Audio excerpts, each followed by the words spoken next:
ఒకసారి అందరు ఇక్కడికి రండి.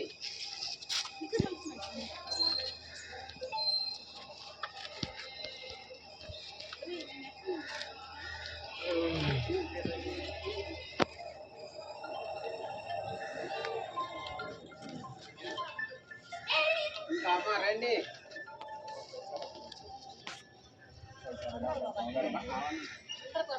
బయట ఎవరున్నారు? బైబిల్ చదువుకుందాం.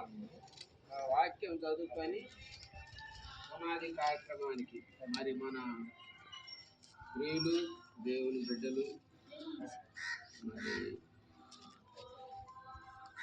సహోదరి మున్ని, ఆమెను దేవుడు ప్రేమించి ఇచ్చిన కుమారుడు రవి, కోడలు సింధు, ఇచ్చిన మనవరాళ్ళు, మరి ఈ కుటుంబాన్ని దేవుడు ప్రేమించి పోగొట్టుకున్న స్థలాన్ని మళ్ళీ సంపాదించుకోవడానికి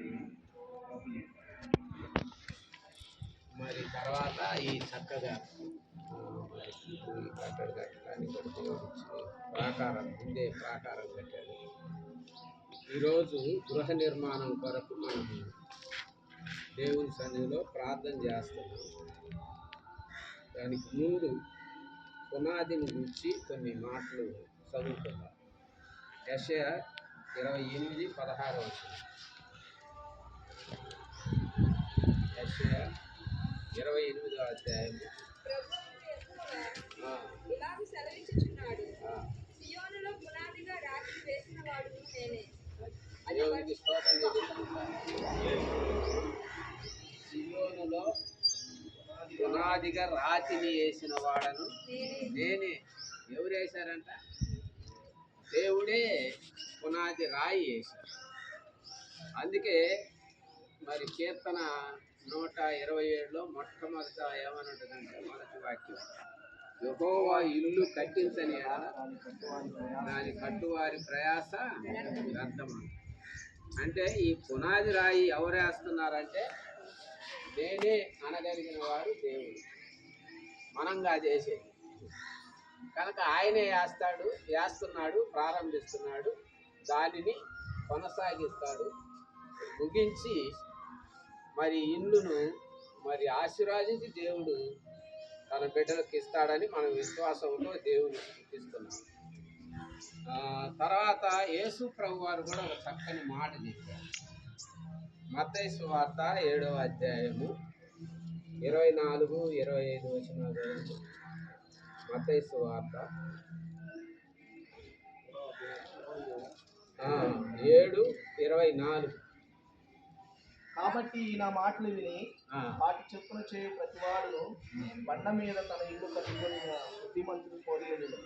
వాన కురిసెను, వరదలు వచ్చెను, గాలి విసిరి ఆ ఇంటి మీద కొట్టెను, కానీ దాని పునాది బండ మీద వేయబడెను కనుక అది పడలేదు.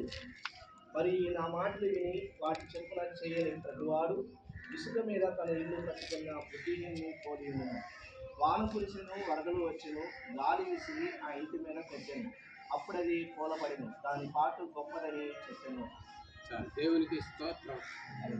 చూడండి, ఒకటి ఇల్లు అనేటువంటిది పునాది అనేది రాతి మీద కట్టాలి. అంటే ఇసుక మీద కడితే ఏమవుతుంది? తాత్కాలికమైన ఇల్లు వాన వచ్చి వరద వస్తే ఏమవుతుంది? కొట్టుకోవాలి.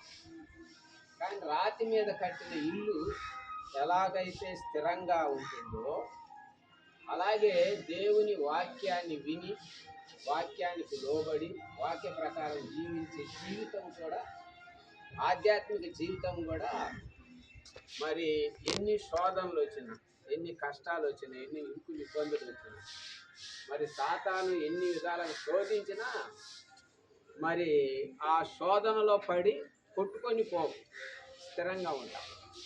క్రీస్తు అనే బండ మీద మన విశ్వాస జీవితాన్ని కట్టుకోవాలి. ఒకటి ఇల్లు కట్టుకుంటారు చాలామంది, మరి ఎయిర్ కండిషన్ బదులు ఆహ్లాదకరంగా ఉంటుంది.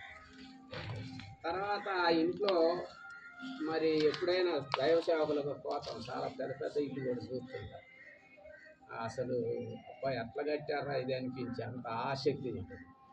కానీ భార్యాభర్తలు ఇద్దరు సంతోషంగా వచ్చి కూర్చోరు.